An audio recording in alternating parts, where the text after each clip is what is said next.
fin, toujours avec Georges Fenech, Geoffroy Lejeune, Guillaume Perrault, Jean-Michel Salvatore. On a le plaisir d'accueillir Nicolas Bavrez. Bonsoir à vous, cher Bonsoir Nicolas. Et bonne année à tous. Merci, bonne année à vous aussi. Vous avez signé une tribune dans le Figaro lundi 2026, l'an 1 du nouvel âge des empires. Vous estimez que ce qui s'est passé au Venezuela avec l'exfiltration de Nicolas Maduro est un véritable basculement de l'histoire. Comme 1914, dites-vous, 1917, 1945. Vous allez nous expliquer votre théorie. On va juste, si vous le permettez, avant d'engranger la conversation, écouter Marco Rubio, qui est le secrétaire d'État américain, qui est évidemment l'un des plus proches de Donald Trump, préciser la doctrine américaine qui est désormais en vigueur dans le monde entier. Cela a toujours été l'intention du président depuis le tout début. Il en a parlé lors de son premier mandat et il n'est pas le premier président américain à avoir examiné ou étudié la possibilité d'acquérir le Groenland. Il y a un intérêt là-bas. Le président a toujours gardé cette option. Tous les présidents, pas seulement celui-ci. Je ne parle pas du Groenland, je parle simplement au niveau mondial. Si le président identifie une menace pour la sécurité nationale des États-Unis, il a la possibilité d'y répondre par des moyens militaires. Voilà pour Marco Rubio, Nicolas Bavrez. La moindre menace contre les États-Unis sera traitée désormais de façon extrêmement rapide et extrêmement ferme. C'est bien cela la leçon qu'il faut entendre de ce qu'a dit Marco Rubio ?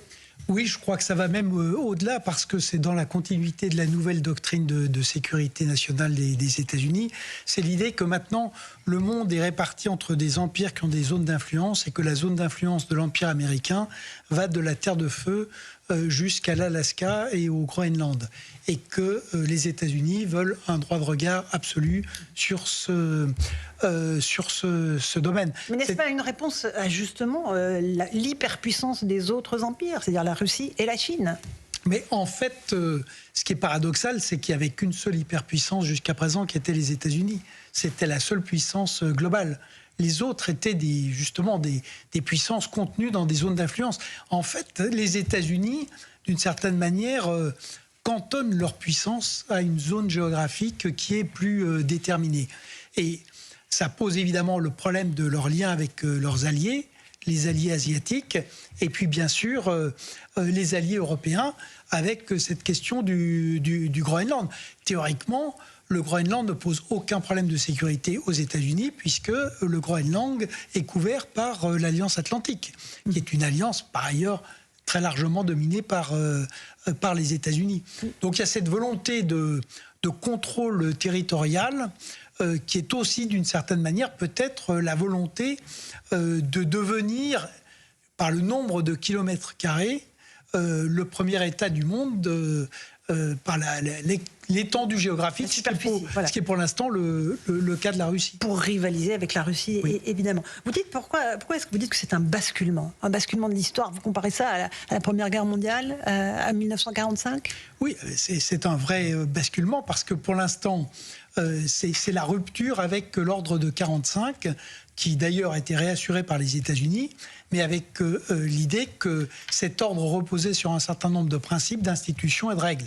Donc les règles, c'était le droit international, les principes, c'était la souveraineté nationale, et il y avait un système multilatéral qui avait été mis en place pour garantir la sécurité et théoriquement pour stabiliser le capitalisme. Et les États-Unis s'étaient installés comme le réassureur ultime et des démocraties, de la sécurité des démocraties, et puis de la régulation du capitalisme. Et aujourd'hui, ils renoncent à ce rôle, et en revanche, ils s'alignent sur l'idée qu'on est maintenant dans un monde d'empire, de zones d'influence, et qu'ils souhaitent contrôler absolument sur le plan économique, sur le plan politique, sur le plan stratégique, ce qui se passe dans cette zone.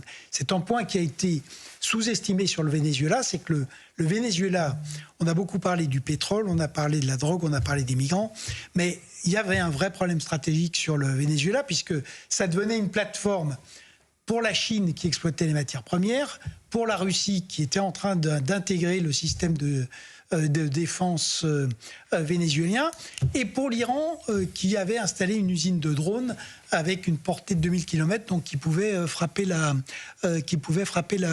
Floride. Mais Nicolas Bavrez, n'avons-nous pas, nous, Européens, commis une erreur historique en pensant justement que le parapluie américain serait éternellement déployé sur nos têtes, en faisant preuve encore une fois d'une insouciance qui est coupable, finalement? Mais la responsabilité des Européens, elle est évidemment entière. Donc, toutes les idées, d'abord l'illusion de la fin de l'histoire, que la démocratie de marché avait gagné pour l'éternité après la chute de l'Union soviétique. L'idée aussi que la paix est fondée sur le commerce et le droit. L'idée que plus on a un grand marché, plus on a du pouvoir géopolitique. L'idée qu'on peut partager la souveraineté, mettre le soft power à Bruxelles et garder le hard power police, justice, défense dans les nations. Bon, tout ceci ne marche pas. Et il y a une très grande irresponsabilité des Européens, y compris quand ça a commencé à craquer, on l'a rappelé tout à l'heure, dès 2014. Et en réalité, les pays d'Europe centrale et orientale ou les Baltes ont compris que le monde basculait, mais pas du tout le reste de l'Europe. Donc pour les Européens, aujourd'hui, les choses vont aller très très vite, c'est-à-dire que de fait, soit... C'est une vraie question, parce que cette union, elle n'a vraiment pas été faite pour ça. Est-ce qu'on est capable de renverser le logiciel de cette union pour la réorienter vers la souveraineté et la sécurité ? Si on n'y arrive pas, à ce moment-là, on va se retrouver avec une Europe vassalisée, une forme de partage, parce que tôt ou tard, la Russie va effectivement reconstituer une partie de l'Empire soviétique, et puis les États-Unis domineront le reste. Et c'est pour ça qu'on est dans un basculement du monde, c'est que ces années 2020, elles vont vraiment être fondamentales pour le destin du 21e siècle. Il y a beaucoup de choses qui vont se jouer dans cette décennie. C'est vrai que l'Europe part avec beaucoup de retard.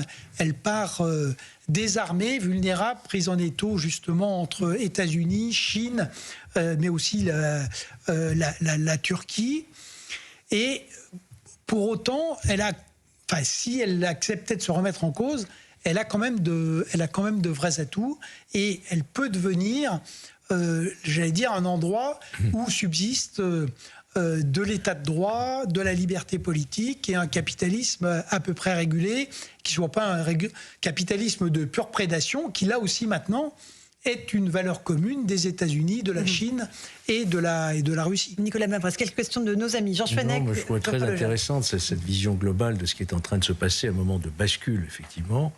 Vous le dites, en gros, Yalta, c'est fini. L'ONU, dont le président Macron, rappelez-vous, avait parlé de mort cérébrale à une époque. On peut dire aussi que... c'est l'OTAN. L'OTAN. Mais l'ONU aussi, on voit bien ce qui est en train de se passer avec le Conseil de sécurité. Mais au fond, il y a un endroit du monde dont vous ne parlez pas, c'est le continent africain, dont la France d'ailleurs et l'Europe sont un peu retirés, il faut bien le dire. La France complètement d'ailleurs. Quid de la position européenne dans ce grand ensemble que vous voyez entre les superpuissances par rapport à ce qui était quand même un peu notre jardin pendant des siècles. Nicolas Mavres. Alors c'est un des effets pervers de l'intervention au Venezuela, c'est que les pays du Sud étaient déjà dans un très grand ressentiment contre l'Occident et les États-Unis et l'Europe en raison du passé colonial. C'est vrai que ça va exacerber la tension contre les États-Unis et pas seulement en Amérique latine. Pour l'Europe, comme vous le dites, il y a une carte à jouer, c'est-à-dire qu'aujourd'hui, il y a un espace pour reconstruire un système multilatéral en dehors des États-Unis. Et des pays comme l'Inde, le Brésil, le Nigeria, l'Afrique du Sud, ces géants, l'Égypte, l'Arabie Saoudite, les Émirats Arabes Unis, ces pays peuvent avoir un intérêt à rentrer dans cette logique parce que finalement, au bout du bout, c'est la limite de ces empires, c'est qu'il y a quand même beaucoup d'endroits dans le monde où en fait les citoyens, les hommes et les nations veulent avoir la maîtrise de leur destin. Et n'accepteront pas d'être simplement un objet de négociation entre ces empires. Et je pense que là, il y aurait une carte à jouer pour l'Europe. Malheureusement, pour l'instant, on la voit très, très paralysée et très en arrière de la main. Jean-François Lejeune. Moi, j'avais une question, cher Monsieur Bavrez, sur l'Europe. Vous avez déjà commencé à y répondre. Mais en fait, ce que vous décrivez comme souhaitable, c'est un changement de logiciel absolu par rapport à ce qui a construit l'Union européenne et même au logiciel actuel de nos dirigeants. Si je vous écoute, qu'est-ce qu'il faudrait faire ? Il faudrait rétablir des frontières, une souveraineté technologique, alimentaire peut-être. Comment il faudrait que l'Europe, dans les mois, les années qui viennent, se reconstruise pour exister dans cette compétition, en dehors de ce que vous avez dit sur le côté multilatéral avec les grandes puissances qui sont en dehors des empires ? Alors c'est un vaste programme, aurait dit le général de Gaulle, mais en fait, je crois que là encore, on se complique beaucoup la vie alors qu'on a quelques solutions. Sur le plan économique, la solution, c'est le rapport Draghi. Donc il est très clair, il faut qu'on débureaucratise tout ça et qu'on fasse deux choses, de la compétitivité et de la sécurité économique. Et là aussi, il faut être très clair, Madame von der Leyen n'a rien à faire avec les histoires de défense. Qu'elle s'occupe à la rigueur de mobiliser de l'argent pour des infrastructures, c'est possible, mais pour le reste, il faut un directoire des grands États européens. D'une certaine manière, c'est un peu amorcé par cette coalition des volontaires, sauf que maintenant, il faut faire les choses pour de bon. C'est-à-dire que le problème, c'est très bien qu'on imagine des formules de garantie post-cessez-le-feu en Ukraine, sauf que pour l'instant, personne ne voit arriver le cessez-le-feu. Mais la vraie priorité, c'est de reconstruire une capacité de dissuasion des Européens face à la Russie. Et donc ça suppose un réarmement massif. Et ce réarmement, il doit être conduit par les grands États, donc par un directoire avec France, Royaume-Uni, Allemagne, Pologne, Italie, Espagne, Suède, Finlande. Des pays qui ont à la fois une capacité, une expérience militaire et qui ont la volonté de se battre. Encore une question, Nicolas Bavrez. Vous dites, pour nous, Français, oublions résolument Emmanuel Macron, son déni des réalités, ses échecs en chaîne et son impuissance. Jugement au scalpel. Mais si vous voulez, c'est le triste constat de ce début d'année 2026, c'est comme on le voit, l'histoire est en train d'accélérer quand même de manière vraiment spectaculaire. On a parlé des États-Unis, on voit la Chine qui avance sur Taïwan, la Russie continue sur l'Ukraine et la reconstitution de son empire, les Turcs avancent aussi. En Iran, le peuple se révolte une nouvelle fois pour essayer de faire tomber ce régime des mollahs qui est vraiment plaqué de manière complètement artificielle sur une société qui est tout à fait vivante et qui aspire à la liberté. Et la France, elle est complètement à l'arrêt. Qu'est-ce qu'on fait ? On s'occupe... Enfin, d'ailleurs, on ne s'en occupe pas, mais on parle d'une crise agricole qui est ouverte depuis 2 ans, qui est déconnectée du Mercosur, puisque cette année, il n'y a pas de Mercosur, mais on va avoir un déficit agricole depuis la première fois depuis 50 ans. Ça fait 2 ans qu'on discute dans le vide, qu'il ne se passe strictement rien. On n'a toujours pas de budget, tout le monde tourne en rond, donc on a un pays qui n'est pas seulement gelé sous la neige, mais qui est complètement paralysé et dont les institutions ont été mises à bas. L'économie, elle est à l'arrêt et par ailleurs, l'État est en faillite. La classe politique ne s'occupe de rien de tout ça.